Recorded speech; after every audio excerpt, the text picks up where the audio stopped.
Welcome to PM7 politics. Operation Sindoor నిలిపివేతపై రాజ్నాథ్ సింగ్ కీలక వ్యాఖ్యలు చేశారు. ఆపరేషన్ సింధూర్ నిలిపివేత భారత సొంత నిర్ణయమేనని వెల్లడించారు. ఆపరేషన్ సింధూర్ నిలిపివేయడంపై వెనక వ్యూహం ఉందని కేంద్ర మంత్రి రాజ్నాథ్ సింగ్ తెలియజేశారు. పహల్గామ్ ఉగ్రదాడికి ప్రతీకగా చేపట్టిన ఆపరేషన్ సింధూర్ను భారత్ తన సొంత నిర్ణయం మేరకే నిలిపివేసిందని ఆయన పేర్కొన్నారు. అవసరమైతే సుదీర్ఘ యుద్ధానికి కూడా తాము సిద్ధంగా ఉన్నామని అన్నారు.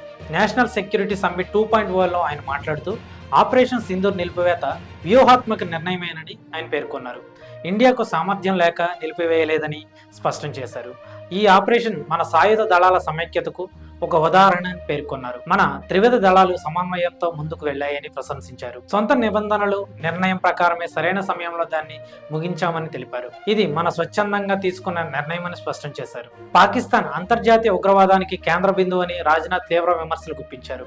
ఉగ్రవాదం కేవలం దేశ వ్యతిరేక చర్య మాత్రమే కాదని దానిని కూకటి వేళ్లతో పెకిలించాలని ఆయన పిలుపునిచ్చారు. పాకిస్తాన్ అనునిత్యం ఉగ్రవాదానికి మద్దతుగా నిలుస్తోందని ఆరోపించారు. భారత్ ఇన్ఫర్మేషన్ టెక్నాలజీకి కేంద్రం అయితే పాకిస్తాన్ మాత్రం తీవ్రవాదానికి కేంద్ర బిందువు అని రాజ్నాథ్ సింగ్ ఆగ్రహం వ్యక్తం చేశారు.